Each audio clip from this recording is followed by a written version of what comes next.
I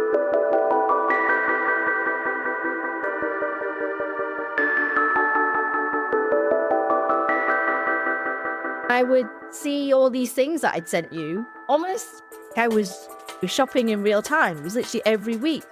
I literally had a free personal shopper. As a joke, as you can imagine, I was torn between insane jealousy and also curiosity of what I could get Malika to buy. I made an Instagram account for literally an audience of one. I called it, I can't afford this, but maybe she can. Me being the one that I can't afford this. And started posting genuinely things that I really loved. And then Malika would comment on the bottom saying, hey, I'm buying this one, I'm buying this one. And then they would appear in our house. I left it open to the public because I didn't know anything about Instagram and who's going to follow this account anyway. It was just a really silly idea.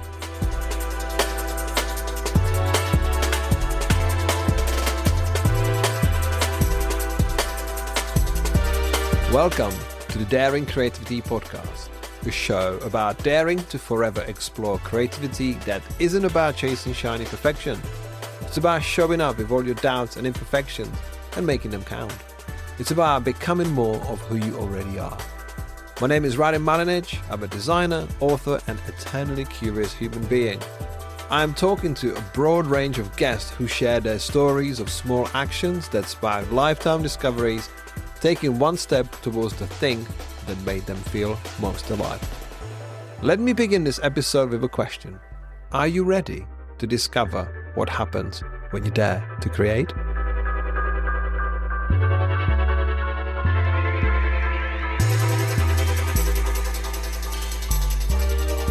What happens when a shared joke between two friends becomes a 350,000 strong community and nobody planned any of it?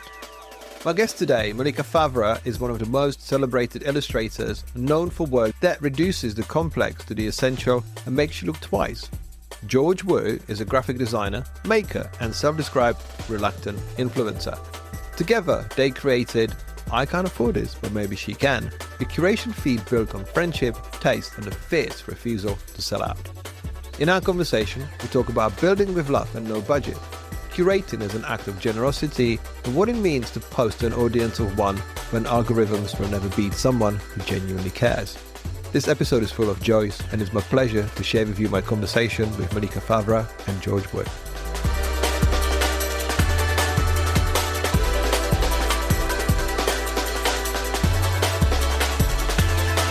Hey Malika, hey George, how are you doing today? Good, thank you. Yeah, it's pretty sunny down here. I'm in Hove, near Brighton, and Malika is always in the sun. It's literally been raining for 2 days and we're on high alert of winds. So that's wrong. But I'm in Barcelona, so usually it is, but it's been pretty dreadful these past few days. I love it how you're wearing the biggest scarf in the world. Yeah. This is the fact, based in England, you're in Barcelona, but you've got the scarf and we don't. Exactly, which is actually part of a process I call tropicalization. It's like when I moved here after 16 years in London, I thought, oh my God, I'm going to be warm all the time. It's going to be heaven. Truth is after 1 year, you start being cold on 20 degrees. It's insane. This is the thing. I've got a friend who moved from London to Barcelona. I went to off and I saw him for dinner just before off Barcelona. And he's 18 degrees, 20 degrees. And he's wearing a winter jacket. And I'm like, when people say you've changed, definitely he's changed. Years ago, he'd be walking around London in shorts and T-shirt at 20 degrees. Exactly. And that's how you see the locals around here. We've given our listeners a crash course on where everyone's based, which is amazing. And Malika, we will need to put up a picture of your big scarf somewhere because it's quite impressive. It's like that sort of a Lenny Kravitz moment. I think when you get papped outside, when you go for your groceries, it'll be Lenny Kravitz 2.0. But thanks for both of you to actually be here today because I've seen your talk at the Birmingham Design Festival and I was just impressed with what you guys do, how you do it, how you've created your own version of daring creativity in a way of inventing your future because you both have respective careers that are doing so well for you. But there is something in your project, I Can't Afford This, but Maybe She Can, which turned into something of its own. And the story behind it and the energy behind it is something that I really wanted to share here today. Because it's something that I wish that a lot more people would be encouraged by a story. So, as I normally say on the show, for those who might have heard of you, how would you introduce yourself? Malika, we'll start with you. So I'm French. You can probably hear that by the accent. And basically let's say my real life career and job is I'm an illustrator. So I've been an illustrator for the past 15 years. Started my career in London and I have the luxury of working for myself, not having anyone telling me what to do, which is brilliant. And I love it. Literally, I'm paid to draw. And what about you, George? Who are you? What do you do? I'm George. I am English, as you can hear. What do? I'm probably one of those annoying creative people that are being a bit vague with when they say what they do. Right now, I'm a graphic designer, but I would say that maybe I like to dabble in a lot of different things. So I've done events, directing, product designing to a certain extent. So I'm a bit of jack of all trades. Malika, I've been aware of your career for at least 50 years, but I feel like it's been even longer. But I remember in your talk, one of your first ever illustrations, was it a stripper that you draw? Was that? No, it was the first ever, like the one, let's say a key drawing from my childhood was a dominatrix with a whip when I was 9, which my mom very carefully kept in a drawer, which I think is a really funny bit because my mom was like the harshest art director you could think of. So I was drawing every day and let's say every year she would keep 10 drawings and throw the rest to the bin. And somehow she kept that one. She thought it was very interesting. That is very interesting indeed. George, have you got a hidden a drawer of paintings that have got questionable nature? No, I'm just thinking because my son is nearly 3 and he has only just started drawing, but almost I thought he would pick it up sooner. Obviously, very much tiger mum here. And he has just managed to do a face, his first circle with eyes. And I was so proud that I've decided to keep this in the drawer. It's got a long way to go before his dominatrix with whip. Oh, you can just send him over to me, George. Just send him over for like a little month holiday. It's got 6 more years to reach the same level. So, my goals. So, I think will be great for the podcast to establish why are you two here? How did you meet and actually what is it that you do together? Because there's a story, because obviously you had your separate careers and now you do work together. So how did it happen? We're even actually in separate countries now, which is funny, but I think which is also one of the reasons why this project happened. George and I have been very good friends for, I'd say more than a decade, no, George? We met in, I want to say, 2008, was it? Maybe later. Yeah. So I think it was just when I left Airside, the design studio I was working at, and started my illustration career. And it was a serendipity moment where we both got signed by the same production company in London exactly the same week. So we were part of this new onboarding of directors. I was directing animation. George was making a lot of music videos now and TV idents and things like that. And London being the small world that it is, I actually knew of George's work from a final show at the RCA. And I remember having like a massive crush on her graduation film. And my flatmate knew her, so I knew of her. I didn't know her personally. And I think we met that week and I basically jumped at her like a little fangirl. Which is hilarious because by this point, Malika was very famous. So I'm quite surprised. I just wanted George to be my friend. I was literally trying to bully her into becoming my friend, and it worked. But the funny thing is, I think I'd been to your house many times. I was friends with your flatmate. I've been to house parties in your bedroom and years before. Yeah, I used to live on Brick Lane. So we used to have these massive house parties where like literally people were coming from the streets. Imagine 200 people in your house. So that's probably why we did not meet each other at those parties. We'll be back after a quick break. This episode is brought to you by Lux Coffee Co., the first creative specialty coffee company building a platform to shine the light on emerging global talent with a mission to make a positive impact on the creative industry and beyond. Lux Coffee Co. offers exceptional coffee sourced from around the world through ethical and sustainable practices, and you can discover the current range of signature blends and single origins, coffee hardware and accessories, along with exceptional apparel at luxcoffee.co.uk. You can use the code PODCAST to get 15% off your first order.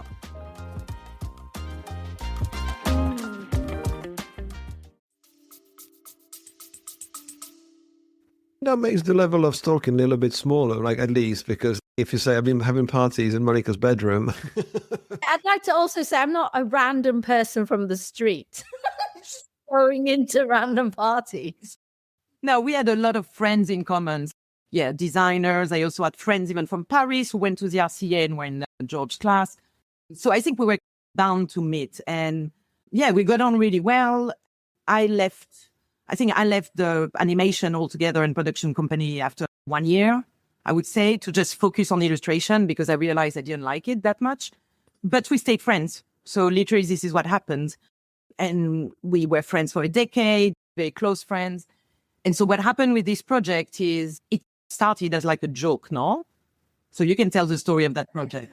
We were sending each other things that you would dream of buying, as any normal friends do. Your hopes, I want to go here on holiday, or one day when I have my own place, I'll buy this chair. And it actually started with, I think it's when Hay was quite new and they released a gold side table that was almost too small to be properly functional. You couldn't have it as your coffee table, and too pretty to want to use it every day. So it was definitely like a luxury dream. I sent this to Malika saying, oh, look at this thing, gorgeous. And then we went, I think for a week later, we went for a drink. And then Malika was like, oh, by the way, my new table is arriving. And I was like, what table? My table. And then it became this weird pattern where I'd go to your house and I would see all these things that I'd sent you. Almost I was shopping in real time. It was literally every week. I literally had a free personal shopper. As a joke, as you can imagine, I was torn between insane jealousy and also curiosity of what I could get Malika to buy. I made an Instagram account for literally an audience of one. I called it, I can't afford this, but maybe she can. Me being the one that I can't afford this. And started like posting genuinely things that I really loved. And then Malika would comment on the bottom saying, hey, I'm buying this one, I'm buying this one. And then they would appear in our house.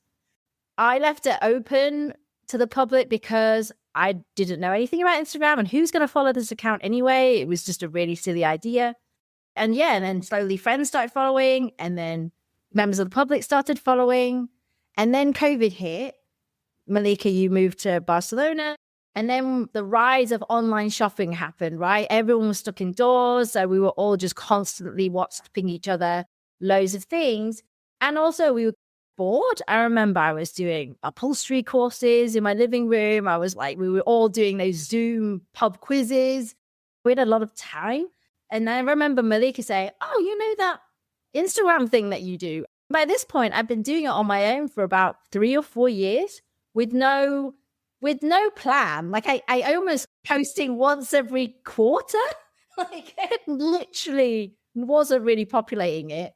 And she was like, oh, maybe we do this together. We both post things that we like. We sign them from ourselves. And that's how it grew. And we don't consult each other on what we post. So sometimes the feed looks very harmonious. And then sometimes the feed looks insane, like it's really schizophrenic, but that's the beauty of it.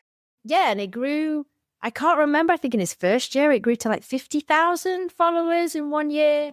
And currently now we're on, correct me if I'm wrong, 338? 350. 350, oh, sorry. I'm going to correct you on 358. Yeah, it's growing. Yeah, and I think the first year, because Malika, you've already got a massive following as well. So I think a lot of your audience kind of was like, oh, I'm really interested to see what you're doing.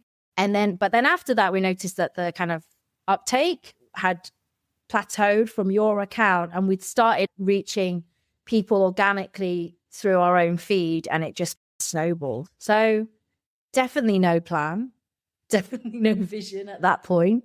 No, but I think there is one thing we had clear when we started was let's share people doing amazing things. Let's share beautiful objects. And it's true, it started from a very simple This is our dream list. I want this. I can't afford it. So it started very much with like shopping and objects. But because we had no limits, it was a love project. No one was paying us to do it.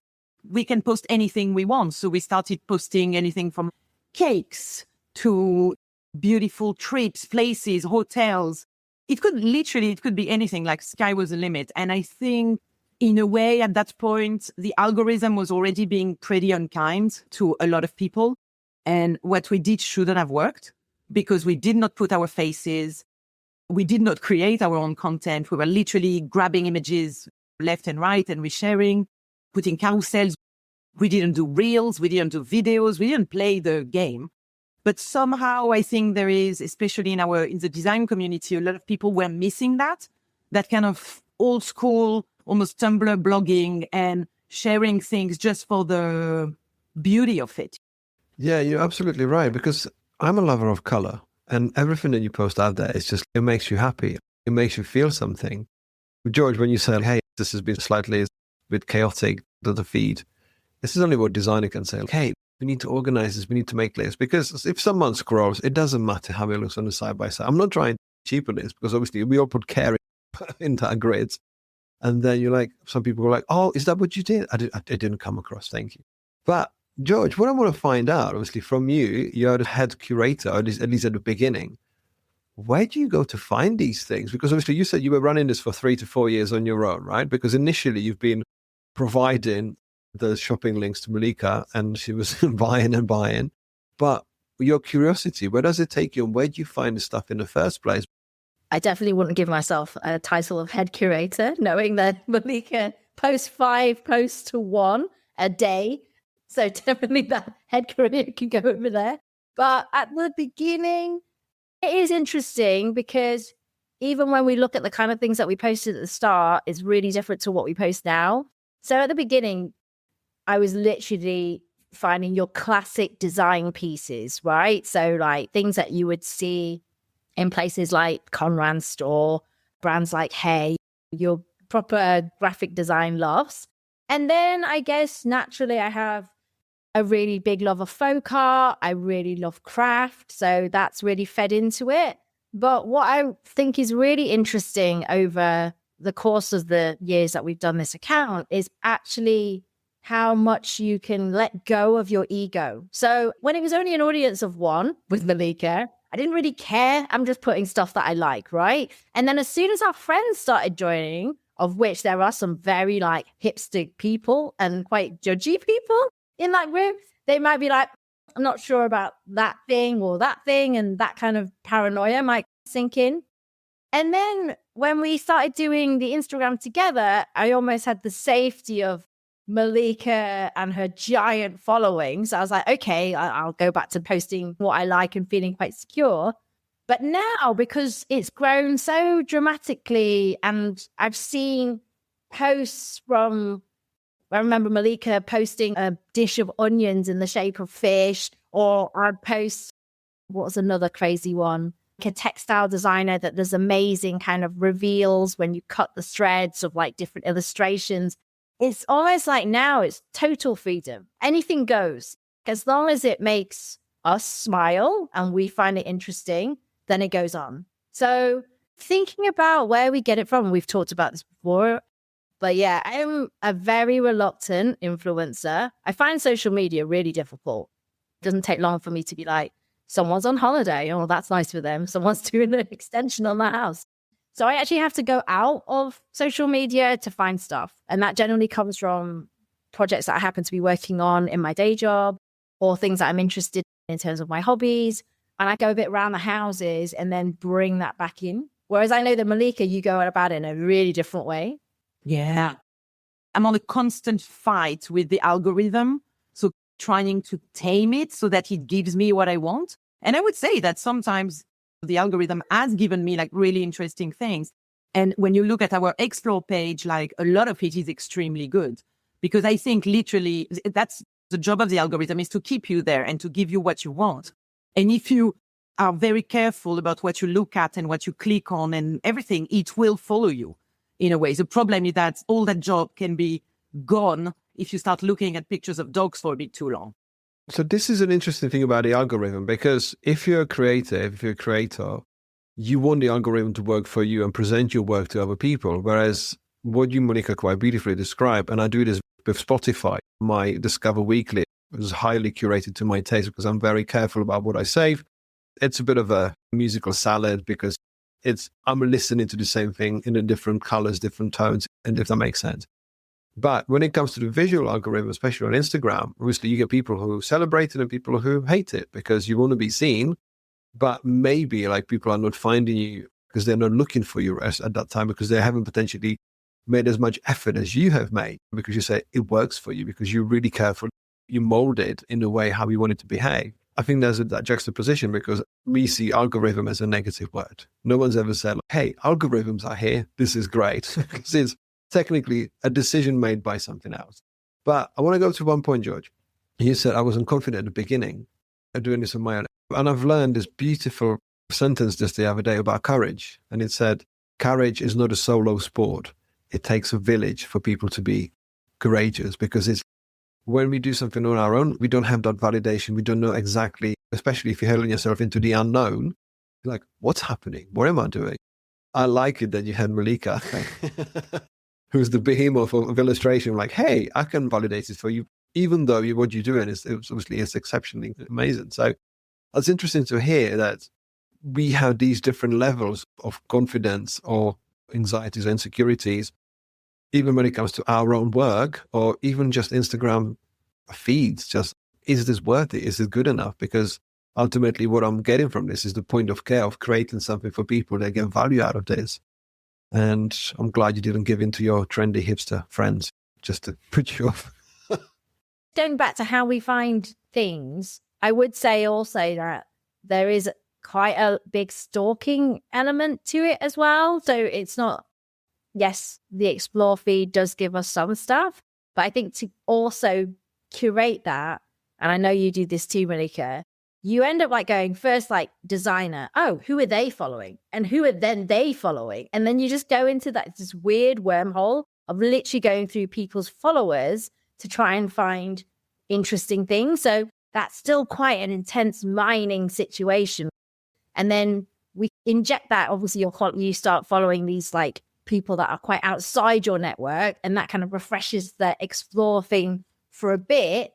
But after a while, because it just starts repeating itself, then you have to go out again and give it like fresh inspiration to then go, okay, here's a new set of parameters of things I'm interested in now. Go off and find me those things. So you do have to really feed the algorithm. It's an ongoing thing. It is exhausting and you feel a little bit like a hamster in a wheel. That's how I feel as well about it. And it is more about going down, as George was saying, going down kind of rabbit holes and then doing little jumps left and right. And then you enter in that hole and then you get out another door and then you find someone else who is doing kites in Japan and is fourth generation craftsperson. And then you start looking into that person and translating their website. And it's so much work. But at the same time, I think we all see the same thing. And that's, for me, that's an issue with Instagram today. It's, if there is a cool product coming out, you're going to see it on 50 different feeds, literally in the space of a week. This comes down with marketing budgets. A lot of people are investing a lot of money in getting this seen. And I think for us, it's like we used to post these things as well, because sometimes they were great. But very quickly, we also realized that people were following us and sticking around because we were outside of trends, because we were finding things that maybe someone had never seen before. And at the same time, we were not feeding this kind of big brand doing cool collaboration and underpaying the designer. We were suddenly giving more exposure to someone doing something very cool for the past 30 years and getting very little recognition from it at the other corner of the world. And I think this is when we started really getting a kick out of it as well and feeling that we were being good actors in that space, which also means we were being very poor. But yeah. I have to say, it goes to that worn to death phrase from Simon Sinek. People don't care what you do. People care why you do what you do. And when you said, look, you said exhausting in a way, it shows the true curiosity of of how far you're prepared to go to find information, to celebrate someone, to actually to appreciate what someone creates, rather than going, this is the press release, this is going to be okay for us. I think people can see beyond the bullshit. The surface level promotion, especially if it's a puff of a PR in a week or two, it's surface. People can see through it. But what I can see from what you guys have been doing, you care about what goes on. You care where it appears in the feed. You care who's there. And then you go deeper. Again, I've used this phrase on the podcast for a long time, but the phrase is, the last mile is hardly ever crowded because not many people are prepared to go that far. And you don't have to tell people about how much you care about a craft because you show it to them. Right? They can see that what you're creating and what makes you happy, what makes you feel something, is presented on this. And and that was, I'm sure, one of the reasons why it's grown so far and so fast now. And I think that there is something also that I think is important to say is, for example, Instagram has changed a lot. Social media have changed a lot over the past decade. And I know that, for example, for my illustration career, social media did a lot for me. A lot of people reshared my work. That's how I became who I am. A lot of magazines reshared my work. The likes of Creative Review, It's Nice That, all this. Back then, you could send a cool project to a magazine and they would literally make a full-blown article about you. Today, that does not exist anymore. Everything is commodified. Nothing is for free anymore. And social media, the feeds are also like this. Everything is sponsored. And that's also something we agreed on very early on with George. We don't want to be these guys. Maybe we can give exposure to these people. And we don't even tell them we're going to post them. We just post them, which is a little bit illegal. But then my thing was always like, if they want us to take it down, we'll take it down. But why would they? It's like we're literally celebrating them in a feed. And so I think in a way, it's also a little bit about, for me, about giving back and proving, maybe it's a bit of a lost battle, but proving that you can still be generous in this space and that creatives should be more generous with each other. We decided very early on that we were not going to do sponsored posts, for example, so that if a brand contacted us, we were not going to post on the feed. We were not going to use our feed in that way. So that was something that was very clear early on, but also meant that we were never going to make money that way. And what started at the beginning as something that was taking an hour a day or something slowly grew into something, I think it's taking me like 4 or 5 hours a day now. So it's a bit insane. I have to admit that I did put my illustration career a little bit on hold for the past year. I had to. It's like at some point I couldn't do everything, but I was lucky enough that I had a very good first decade of work. I'm lucky that I can take fewer projects and I still can live. And for me, that was a necessary sacrifice. But also after 4 years, we started talking with George about how do we somehow make this viable? Because this is insane. There is a moment where it's just becoming a bit mad. And so that's when we started to think about making a shop, almost like a curated concept store. We asked our audience, we did a survey. We really bounced around a lot of ideas, like doing an archive of all our curation, maybe doing subscription. We really talked about all these options and landed on this idea of a shop. And also we were lucky enough last year to get commissioned by an auction house in Paris to curate for them. So for us, even though we were sharing that on the feed, the fact we accepted, we said yes, and there was a budget for it. We said yes because we had complete carte blanche and it was about curating. So we didn't feel it was someone buying our audience to push a product. They were literally not telling us what to put. We were selecting 7 objects a month and we did that for 6 months, I think. It was really amazing. And I think without Francois and Drouot, that client, we could never have built the shop. So we used that budget to literally build the whole shop and get it kicking off. So we didn't take external investment. We paid ourselves very little last year from that. So this is like a drop in the ocean. And now we're trying this format where we have a curated bazaar.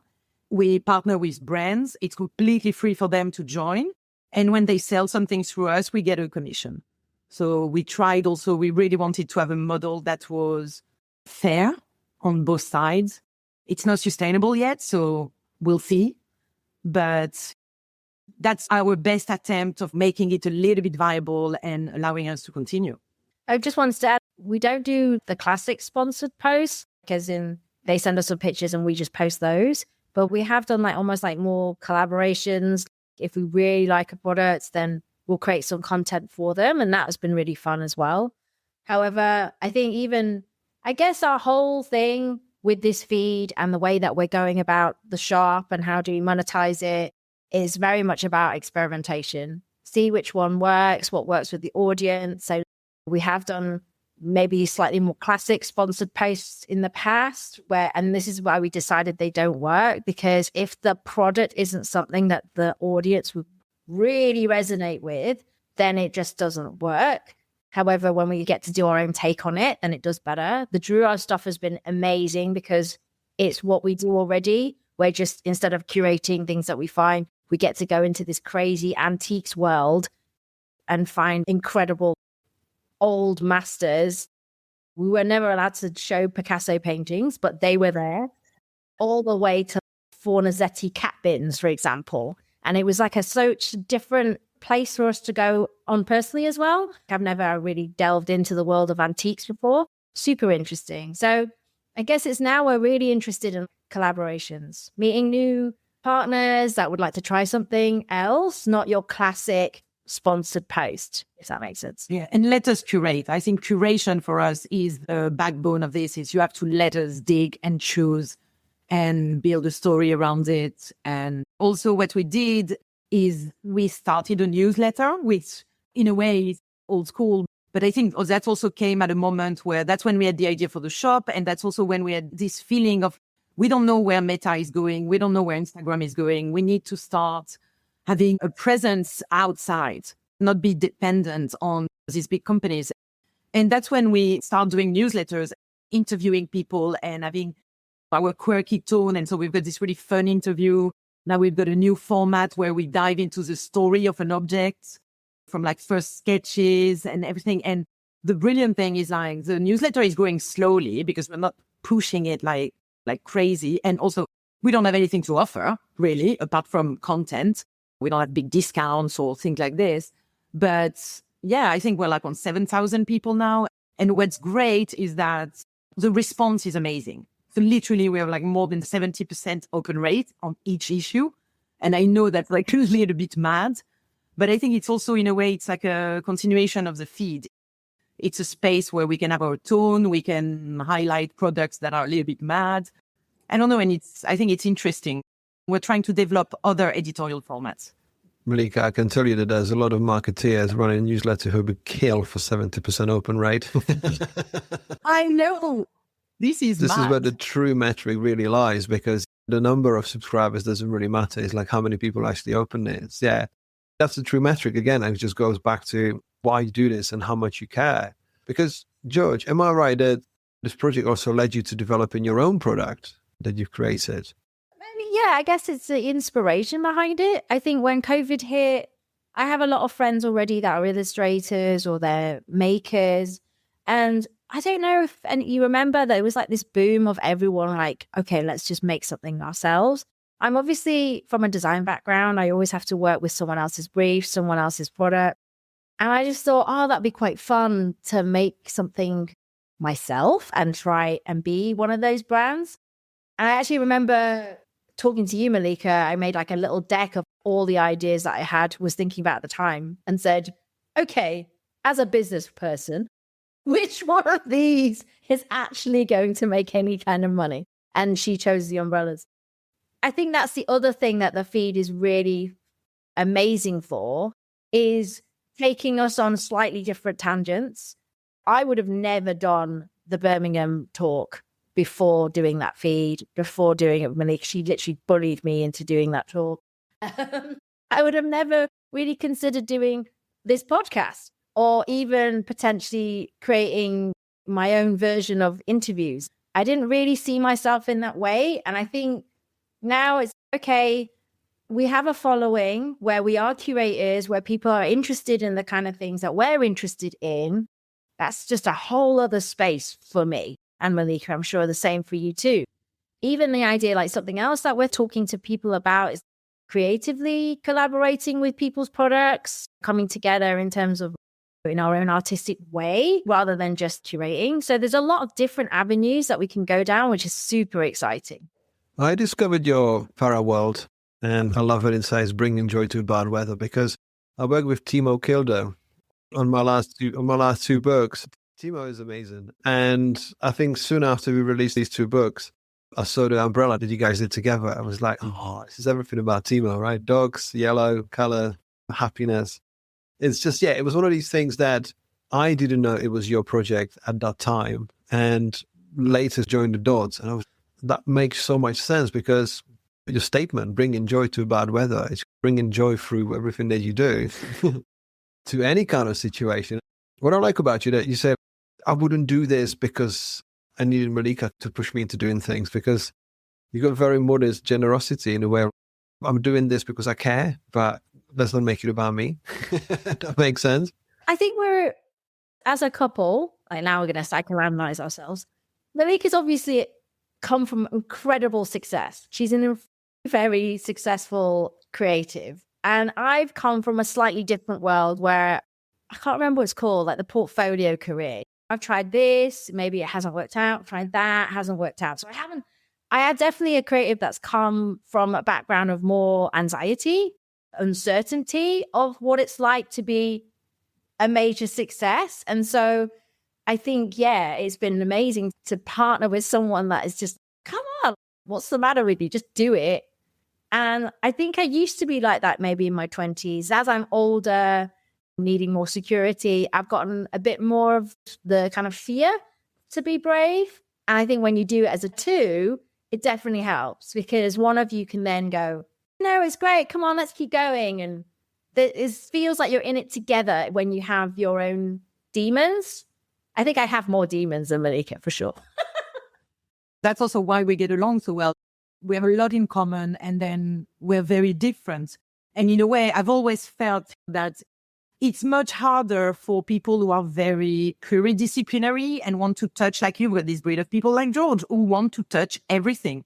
And when they do something, then they want to move on to something else. And so they keep trying techniques and mediums and formats. And so it's amazing creatively. Commercially, it's very difficult.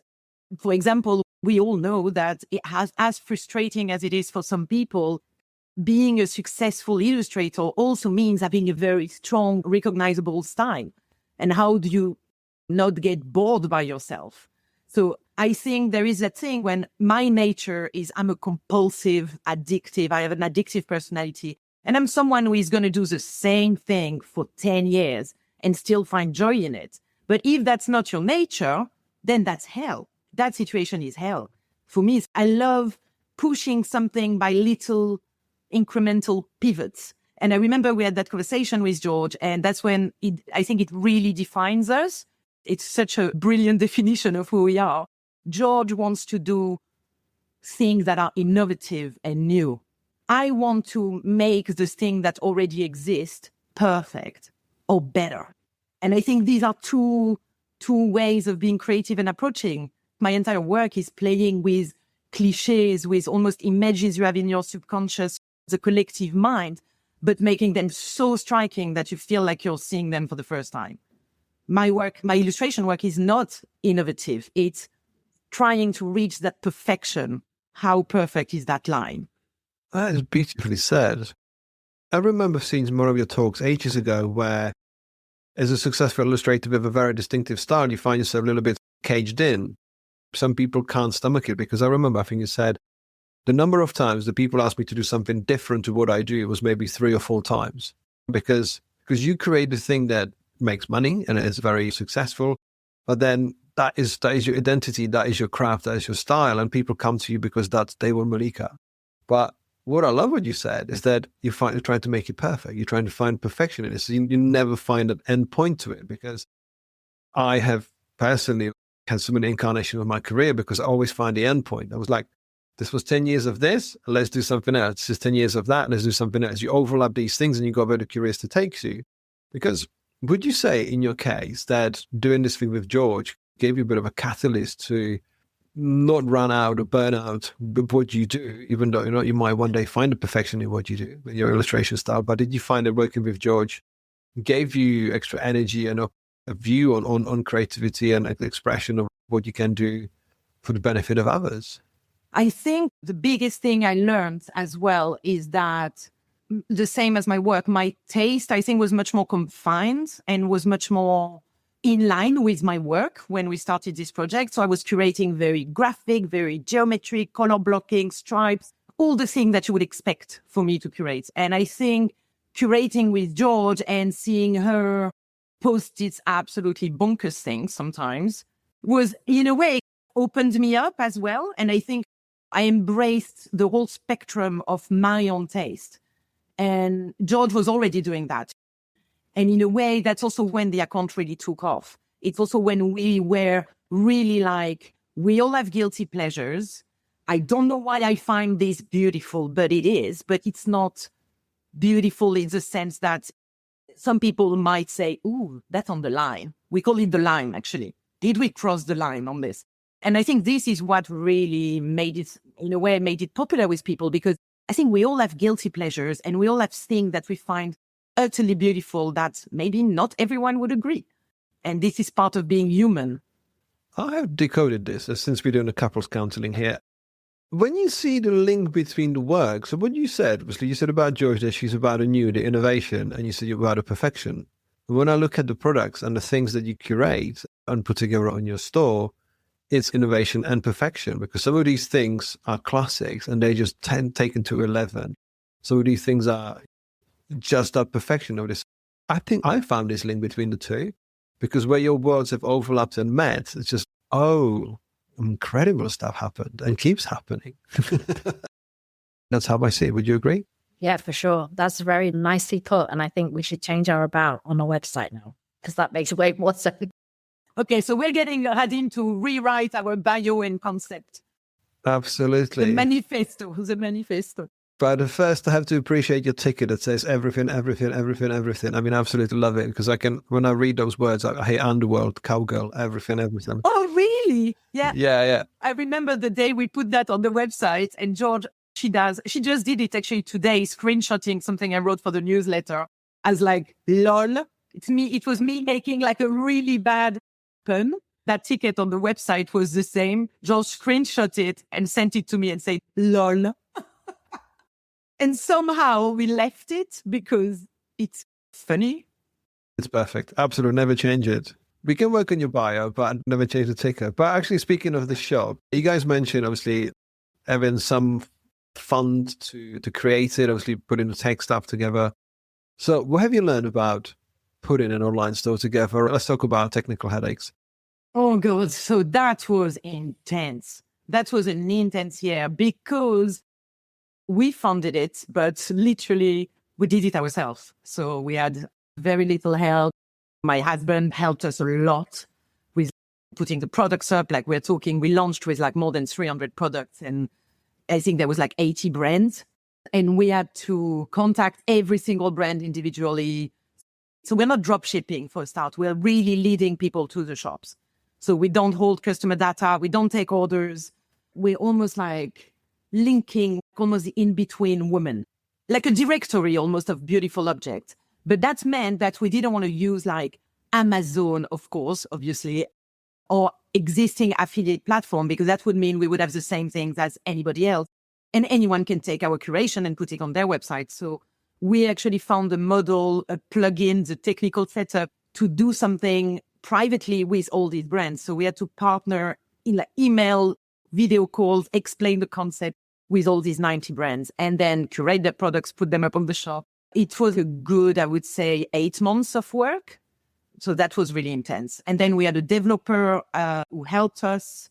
But again, like I had to learn coding. I ended up learning Shopify liquid coding a little bit just to tweak the little things and make it. It was a hell of a lot of work, and it still is to run it. But what it means is that at least we have a setup where it's pretty lean in terms of the monthly cost to keep it up, because we do everything ourselves. So it's like a few apps, Shopify store, the right plugin, and then we can just put new products up very easily. When it says everything, everything, when you said 300 products, that ticker is right. It's everything, everything. It's like everything. We were meant to have 30 brands, I remember. We had this original brainstorming meeting of, okay, we'll start small. Yeah, we'll start small. And then it exploded. But because, again, I think it's also because when you do an outreach to brands and you ask them, do you want to be on this? And if you sell, you give us 20% commission, blah, blah, blah. It's like we expected that one brand out of 10 would say yes. So we actually started the outreach pretty late, like in July, which is the worst time to do it, end of July. And we knew we wanted to launch maximum by October. So we went wide. But the truth is that 60% of the brands said yes. So we did not expect that. We were like, oh shit. And then once you've proposed, you've offered them to join, you can't tell them no. Yeah. So the last months were mad. And I had to go on a 1 month break now in the winter because I was just like, I need a rest. That ride since end of July till the launch in October was insane. So would you say that it sounds insane, but again, it shows the love and care that you guys put into it. But would you say that everything that you've put into work on curating the feed on Instagram helped you to pre-select the brands, actually go after the products that you loved already, or did you search for new products? Because I feel like there was quite a lot on your feed already. Yeah, I think it started a lot with everyone, a lot of people that we already knew about, right? And then I think it's recently we've started, like maybe this year, we've started looking at new brands. I think the thing we're learning about the most is what is selling, what kind of things, what price point, and where in the world. Because that's the other problem, not problem, but the thing that we have is the global directory. So sadly, in the UK, we're bound by EU and also the American tariffs, like got so many restrictions of who actually UK brands can sell to. And the same for anyone selling in Europe, specifically like in Asia, trying to sell to America. That's a whole problem as well. So it was like making sure that we had a good spread for our audience. Our audience is, correct me if I'm wrong, Malika, 1/3 US, 1/3 Europe, and then... Yeah, 50% Europe. I always include you guys in Europe. Oh, thank you. We're still there. Thank you. You're still there. So 30% US, 50% Europe, and then the rest of the world. So we had to make sure that people in the US had something to buy, people in Europe had something to buy, and then obviously, like, we've got really lovely, like, customers in Japan and Australia, but they were smaller. So it's all, again, things that we're learning. I know Malika's so into the analytics. I love it. Like, again, making it perfect. So she knows where everyone's clicking and what people are clicking on. And I think it's just constantly trying to optimize this thing. But it's hard. We have to admit it's a very tough financial model. It always was. I knew that from the start. Affiliate linking is very tough. And the truth is that we don't know if it's going to work. We can only try our best. The only thing I would say is that anyone landing on the shop loves it.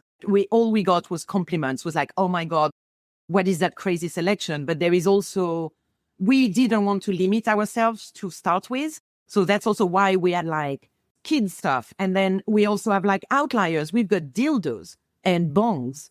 It's a statement. We needed dildos on that shop. And then we also have a lot of homeware, then arts. We've got price point going from £10 to 10,000. So we almost went a little bit nuts on the launch. But I always find in general that it's better to go with everything and then you refine. And it might be a case that at some point we realize actually we're more of a homeware concept store. And as much we would love to keep all of that in, but also we need to see what works and not to confuse people too much. And I think also what's hard with what we curate is that every piece is so special. How do you choose? It's literally, if you put a really bold orange thing in the middle of gray stuff, everyone will go buy that orange thing. Now, if everything is gorgeous and everything is intense, how do you choose? And I think people love looking at our store, but I think we can definitely improve on the buying. And we want to do well by our brands. But the great thing is that because it's risk-free for them, they don't have anything to lose. This is what I'm going to say, because when you think about if you follow a fashion brand or any retail brand, their website changes 3 times a year. It's a constant evolution of understanding of the eye tracking, user experience, what, where, how, because you describe if something's orange in the middle of grey, yeah, of course people will go there. Because that leads me to a question, Malika, since you are over the analytics and understanding, because you guys have a potentially very clear idea of what sells in a vast number of products. Do you get approached for consultancy, data, or questions about product development from these brands? We had actually a brainstorming session with a good friend of ours who was trying to help us what our future is. And when we did the survey, that did come up, remember? It's like trend forecasting. Yeah, there's lots of different avenues. This is, again, where I'm going to get into trouble and get unstuck because, yeah, I like the new thing. So I try not to think about it. Just concentrate on the shop. Be a bit more blinkered. Because when you think about innovation and perfection, like so many ideas, so many people create products because they believe in them, because they care. And the difference between being successful or not sometimes is patience, sometimes is algorithm, sometimes is the trend. Sometimes if we were to only create because it would work, we will create very few things and they will look all shit because they'll be just not made for the mass market. But the quirky things, the amazing things, the products filled with souls, sometimes you can potentially help someone's career by just saying, hey, you just need this, or this works, or that works, that's the size, that's the thing. Because I think with your insights, it potentially can help, because you've created this amazing platform where, the passion meets the reality. For me, that's one of my biggest contradictions. I struggle with that as well, because I think the people who need our help the most can't pay us.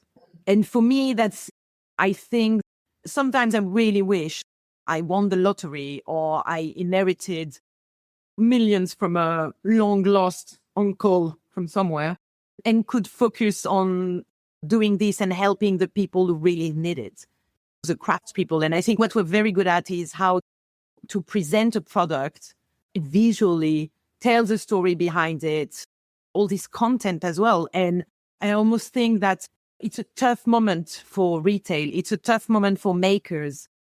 You have all these people who were selling incredibly well through Instagram, and now nothing is coming their way because the algorithm cut it.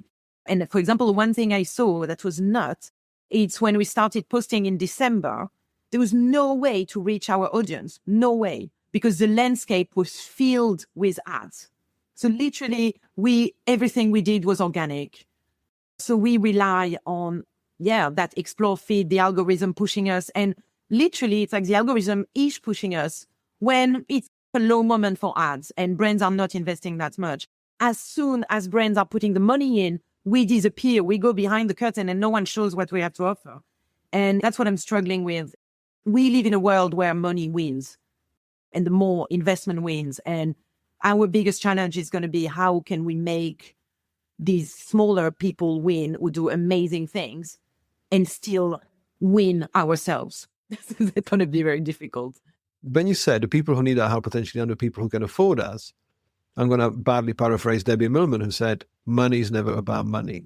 When you realize there's a help, what you guys potentially can do, or when you put yourself in the position of a creative, and I know it from writing books and trying to solve people's problems, because it's not meant to do, people will only admit when they've got a problem when it clicks. When you realize, you know what, I've tried every single way of taking my own path, and some people are taking shortcuts, or some people are getting help to get there.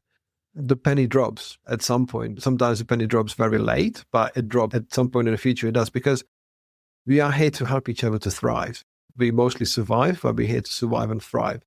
And I think to be able to look into what can make business successful, you started your illustration career by you want to be in yourself, but obviously you also validated that there's a space in the market for someone. There's this, creating something that's somebody else. So I think that generosity that you put into everything that you do, I think is going to unlock some people's amazing futures and successes, because, as I said, as we said throughout this conversation, you do it from the point of care, from the point of curiosity, and you can never fake this.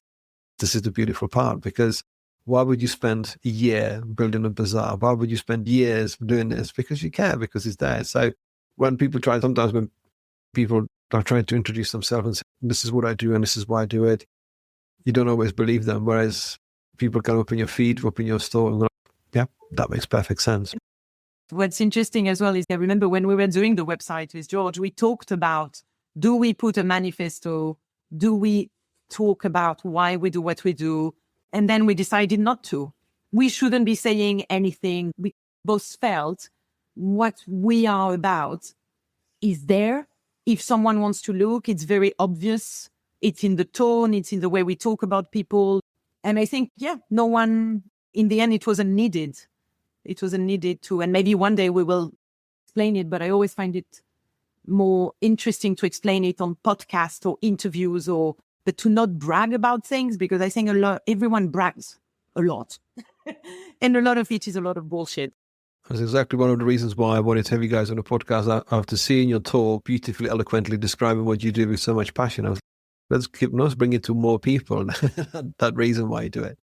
But before I let you go, where do you see the not so distant future of what you guys do? I know, would you see anything in the way of trends, in the way of your work? Yeah. What can we find out? I think we both have a desire to explore the editorial side of things at the immediate future. Malika's already mentioned the evolution of the newsletter, which is, you're being quite modest, by the way, about the newsletter. I think 7,000 is quite a lot considering you've not been doing it for a crazy long time. But yeah, again, like expanding on when you have a post, it's so visual. People don't really read the caption sometimes. What I do love about posts is that you can have a bit more of a dialogue with the audience themselves. So I think expanding a bit more of that kind of interaction is where we're going right now. More with the brands. I would like to say like individuals that are behind these brands, behind the stories of what makes them tick. Also the audience themselves. Again, doing things like this podcast, doing the newsletter, doing more interviews, longer formats, just to see. It almost feels like the community is the thing. And I know a lot of brands talk about our community, but we have quite an engaged one. So we just want to learn more about them and have that more because everyone seems very positive at the moment on our feed. And it's nice to engage with them and see why do they come and what are they into? Not just ourselves.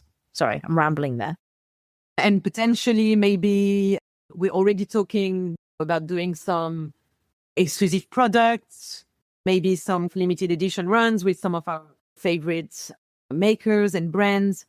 I think we're taking it 1 month at a time and trying to not run 5 things at once, also because it's only 3 of us with Vladi. But I think we'll go where it takes us and where it makes the most sense. And I think the goal is to not be forced into something, a space we don't want to be in. So I think so many things that are possible. Yeah, pop-ups, curating for brands, consulting. I think we could even be social media consultants today.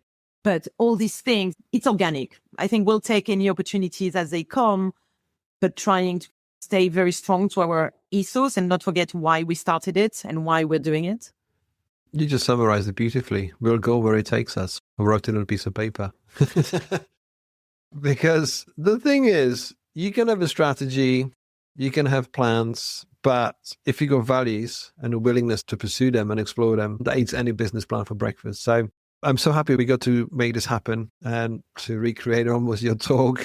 And yeah, celebrate what you guys do because it's incredible. I can't wait to see what happens next. So thank you for being here. Thank you. Thank you so much for inviting us.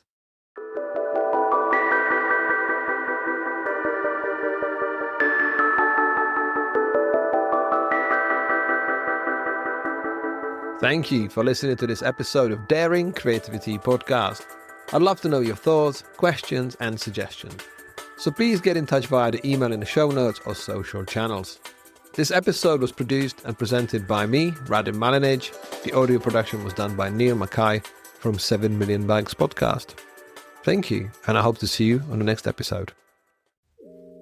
If you enjoyed this episode and would like more accessible resources to help you discover your daring creativity, you can pick up one of my books on themes of mindful creativity, creative business, branding, and graphic design. Every physical book purchase comes with a free digital bundle including an ebook and audiobook to make the content accessible wherever you are and whatever you do. To get 10% of your order, visit novemberuniverse.co.uk and use the code podcast. have a look around and start living daringly.